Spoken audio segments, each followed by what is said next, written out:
The rain hammered the cracked pavement as Dr. Elias Carter hurried down the deserted street, his coat billowing behind him like a phantom in the storm. The city's neon glow reflected in the puddles, casting fractured specters of red and blue. He wasn't supposed to be here. The thought gnawed at him like an old wound, but he forced it down. There was no turning back now. The door to the abandoned research facility groaned as he pushed it open. Inside, the scent of mildew and old chemicals clung to the air. Dust-coated monitors flickered weakly, still pulsing with some remnant of artificial life. This was where it had started, where they had made the mistake. A mistake that still breathed. Dr. Carter. The voice was soft, almost reverent, but there was steel beneath it. He turned to face her. Lena Voss stood just inside the doorway, shaking off the rain. Her sharp green eyes never left his face, and despite the exhaustion in her posture, she looked ready to move, to fight, to run. Whatever it took. Elias had expected anger, maybe even hatred, but not this cool, measured presence. "You shouldn't have come," she said. "I didn't have a choice."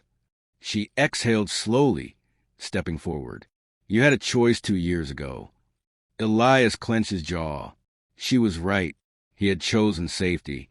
He had walked away when the experiment spiraled beyond control, when the first signs of aberration surfaced in the test subjects, when the whispers of something wrong, something alive in ways it shouldn't be, crept into their data.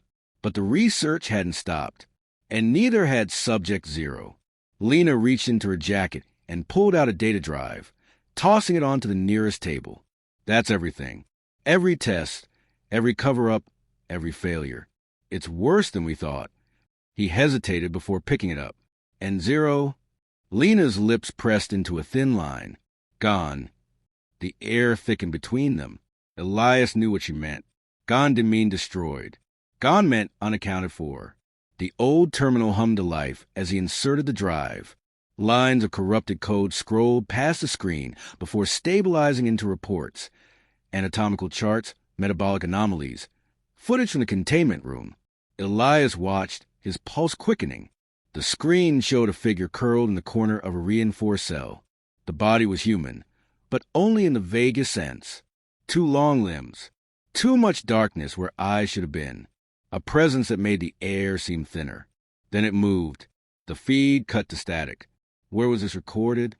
Elias asked, his voice low. "Yesterday." A chill ran through him. Then it's still adapting. Lena nodded. "And learning." Elias turned from the screen, his mind racing. If Zero had escaped, there was no telling how far its reach extended. The project had designed it to be resilient, intelligent, and above all, hungry. It wouldn't be hiding. It would be hunting. And they had just put themselves back on its radar.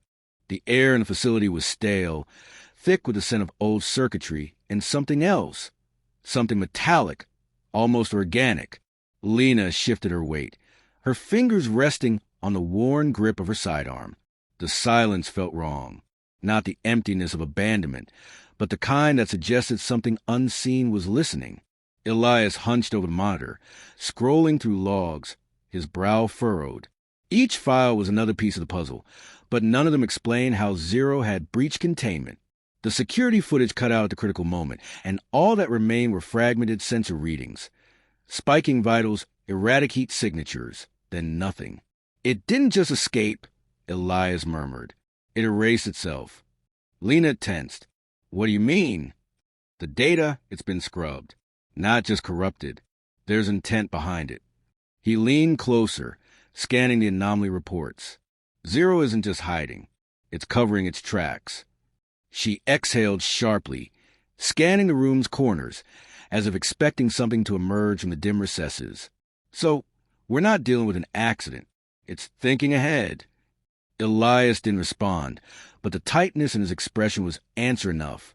A flicker of movement on the screen made them both freeze. The footage had looped to a different camera angle, one of the lower corridors. The quality was poor, grainy, and washed out in green night vision, but there was something there, a figure, human-shaped but wrong. The proportions were subtly off, the movements too fluid, too deliberate. It was standing in the middle of the corridor, unmoving. Then, slowly its head tilted. Lena swore under her breath. Is this live? Elias checked the timestamp. No, 3 hours ago. Relief flickered through her, brief, meaningless. 3 hours wasn't long. The screen glitched. When it stabilized, the corridor was empty. Lena's fingers tightened around her weapon. We need to go. Elias hesitated. If we can track where it went. No, we're not tracking it. We're putting distance between us and whatever the hell is becoming. The fluorescent lights overhead flickered. Once. Twice. A low hum reverberated through the walls, like the whole building was breathing. Then the emergency lockdown alarms blared. Red warning lights bathed the facility in an eerie glow. The doors slammed shut, steel barriers sealing every exit. Lena spun, scanning for an override panel. But Elias was already moving, fingers flying over the console. Something's triggered the lockdown, he said, voice tight. Something? He didn't answer. The system wasn't responding. No manual overrides, no security bypasses. Then the mainframe flickered, and a single line of text appeared on the screen. You should not have returned. Lena's blood ran cold. Elias stepped back from the monitor, face pale. It knows we're here. A shudder ran through the walls, the distant groan of metal under strain. Something was moving in the vents, slow and deliberate. Lena raised her gun, jaw clenched. We need another way out. Elias tore his gaze from the screen and nodded. He grabbed a tablet, downloading as much data as he could. Whatever Zero had become, it wasn't just a failed experiment anymore. It was aware, and it was waiting. The emergency lights pulsed in rhythmic flashes of crimson, casting the corridor into an alternating world of shadow and warning. Elias moved first, his breath controlled but quick, his fingers tight around the tablet, holding whatever fragments of data he had managed to salvage. Lena followed, weapon raised, her heartbeat a steady drum against the encroaching silence. The lockdown had sealed the obvious exits, leaving them to navigate the facility's skeletal remains in search of another way out. The sound in the vents had stopped. That was worse than the noise itself. They reached a junction, the dim emergency lighting revealing two paths, one leading deeper into the research wing, the other toward maintenance access. Lena didn't hesitate, jerking her head toward the latter. Elias hesitated for only a second before following. They moved in silence, the weight of the facility pressing down on them. Every corridor felt like a throat, narrowing, constricting, waiting to swallow them whole. Then the air changed. Lena felt it first, a shift in pressure, the same sensation as standing in the eye of a storm. Elias noticed it a moment later, stopping mid-step. His gaze flicked upward. The ceiling vent was open. A slow, viscous drop of something dark slid from the metal grating above, pooling on the floor between them. Lena didn't think. She grabbed Elias by the collar and yanked him backward just as something heavy crashed down where he had been standing. The thing unfolded itself in the strobing light. It had arms, or at least a suggestion of them, elongated, sinewy, the remnants of fingers curled at the ends. Its head, if it could be called that, twisted unnaturally, tracking them without eyes.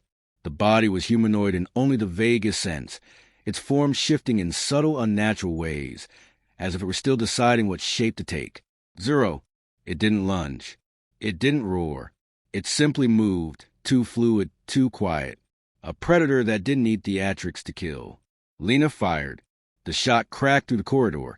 The muzzle flashed, searing the shadows for a split second. The bullet struck center mass. No hesitation, no warning shot. Zero staggered. But it did not fall. The wound did not bleed. The flesh around the impact point rippled, pulling the damage inward, sealing itself with an eerie slowness. Elias swore under his breath. It's adapting. Zero tilted its head, as if considering the words. Before it surged forward, Lena barely had time to react. She fired again, aiming for the joints, anything that might slow it down. The bullet struck, but the effect was the same, flesh absorbing, shifting, learning. Move, she shouted, already turning. Elias ran, following her down the maintenance corridor. The thing behind them did not chase in a frenzy. It followed with the patience of something that knew it would catch them eventually. The passage twisted, narrowing, leading them deeper into the facility's underbelly. The air was thick, damp, humming with old machinery. The sound of Zero's movements echoed behind them, impossibly soft for something its size. A doorway loomed ahead, marked with faded hazard signs. Lena slammed the panel beside it, praying the power still held.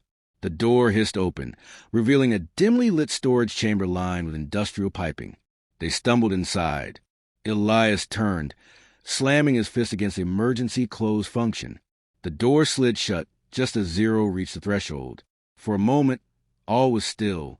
Then a sound, low, almost thoughtful, a vibration against the steel. Zero wasn't leaving. It was waiting. Lena turned to Elias. "Tell me you have a plan." Elias swallowed, glancing at the tablet in his hands. The data pulsed on the screen, a fragmented blueprint of their creation's evolution. "I think," he said slowly, "I know what it wants." Lena stared at him. Outside, the metal groaned. The door wouldn't hold forever. Zero had all the time in the world. They did not. The door shuddered, the steel groaning under an unseen force. Lena stepped back, gun raised, but she knew, deep down instinctively, that bullets weren't going to stop what was outside. Zero wasn't trying to break through. Not yet. It was testing them, waiting for them to make the next move. Elias gripped the tablet like a lifeline, his fingers dancing across the cracked screen. His breath came in short, sharp bursts. "It's not just hunting us," he murmured. "It's learning." Lena's eyes flicked to him. "You keep saying that like it matters." "It does." He turned the screen toward her. Data scrolled in broken columns, flickering between corrupted files and functional code. Zero isn't just adapting physically. It's mimicking patterns, analyzing behaviors. It's evolving. A heavy thud reverberated through the chamber. A warning.